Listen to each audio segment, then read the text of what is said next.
Welcome back. We're into the 89th minute at the Stadio Olimpico. England leading Ukraine 4-0. They've scored 4 goals in a knockout match of a major tournament for only a second time. Guess when the last time was? 1966, right here against Germany in the final. Are the omens there? Is it coming home? I certainly hope so. Performances so far I think have been absolutely superb. There was the one not great performance against Scotland, but still managed to keep a clean sheet. The referee, he stopped it now. Bang on. No extra time. So no injury time, I just say. Bang on 90 minutes. He's called it off. England are in a semi-final. Euro 96 all over again. Gareth Southgate and his men and his team absolutely superb so far through this tournament. Yeah, just a little note for Ukraine. Huge respect for Andrei Shevchenko, what he's done to their side, how they have got this far as well. The first time they would have qualified for the quarterfinal and potentially a semi-final. It wasn't to be for them on the night, but big respect to them. And Shevchenko handshaking and congratulating the England players like a gentleman that he is. But all the focus now, of course, it is on England. They're in a semi-final and they have done it in absolute style, Danny. Magnificent. Everybody said, the Ukraine game will be a walkover. It was never going to be that. England came out with a very, very good attitude. They were purposeful. They moved the ball around. They got off to a fantastic start. Raheem Sterling picking the ball up, running towards people, causing problems, set Harry Kane up for the first goal on 4 minutes, and from then on, England looked comfortable. There was one or two sloppy moments that Gareth will be in that dressing room and look at tomorrow and say, look, we need to eradicate this against better teams, could get punished.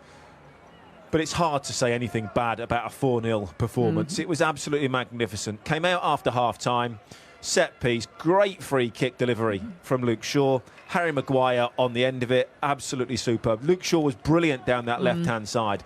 He's really justified his selection. Raheem Sterling, Sancho was bright. Harry Kane gets 2 goals. It's just, let's just enjoy this moment. Yeah, every single player performed at their highest level, didn't they? When you're trying to single one player out, you go, OK, Kane got very 2 similar goals. to the Germany game, where we sat here, watching the Germany game and going through it.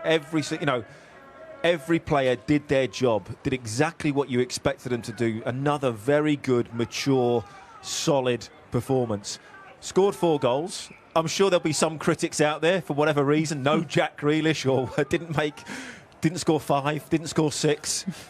But to score 4 goals in a quarter-final, absolutely outstanding. Now back here at Wembley against Denmark, another 15,000 fans in the crowd, almost 65,000 fans. Majority will be English. What a night that's going to be. And there was the luxury as well, wasn't there, partway through the second half, where 4-0 up, Southgate was able to bring on his substitutes, resting those on yellow cards, resting those as well ahead of a semi-final, and giving important minutes to key players who will feature going ahead. Yeah, really important to get those players off, to get them rested. Declan Rice was the first one that went off. Jordan Henderson comes on and scores. We can say inspired substitution, but that's why, fantastic for Jordan Henderson, his first goal in an England shirt.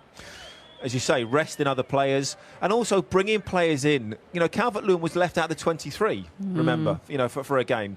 Suddenly now he's got on the pitch, he's got minutes. He's now going to feel full of life.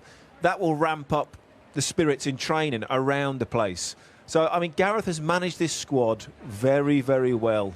And it's hard when you've got players that aren't going to play much during a tournament. They don't get many minutes, but they've got to stay sharp. They've got to keep working hard in training.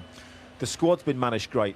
The selections, the tactics, the substitutions, pretty faultless up to this point. And how special is it going to be to have fans in the stadium behind us, the home of English football, for England in a semi-final of a major tournament? Oh, it's going to be absolutely crazy. And not just here, I think all over the country, in the fan parks, in the bars, in the pubs, in the streets, in people's kitchens, living rooms, lounges, wherever they want to be watching this game.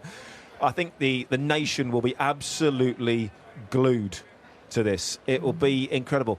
The defensive record is outstanding at the moment. England and the attacking players that we have, if we can keep it tight again, do you believe that England are going to score? Yeah, I think we do with the players that are on show. And again, Gareth might even tweak it for the next game against Denmark. But Denmark will be looking at this England side now and thinking, one, I'm not sure who's going to play or the formation. And look at the attacking talent. How are we going to stop them scoring? full of confidence. Gareth has now just got to calm everybody down, get here to Wembley. Let's get a win on Wednesday now, but most importantly, let's just enjoy this 4-0 victory. And are they going to be able to enjoy the build-up to a semi-final? How do you think they're all going to be feeling? Oh, I think the biggest difference I've seen England under Gareth Southgate to when I was involved and Gareth was involved as a player, you played with a fear of what happens when we go out. If we lose, we're out. What's the reaction going to be from the media? He's flipped that round and he said, look, go out there, be a hero. Put yourself in the history books, you know, and put yourself out there for the rest of your life as a player that did something very, very special at a major competition.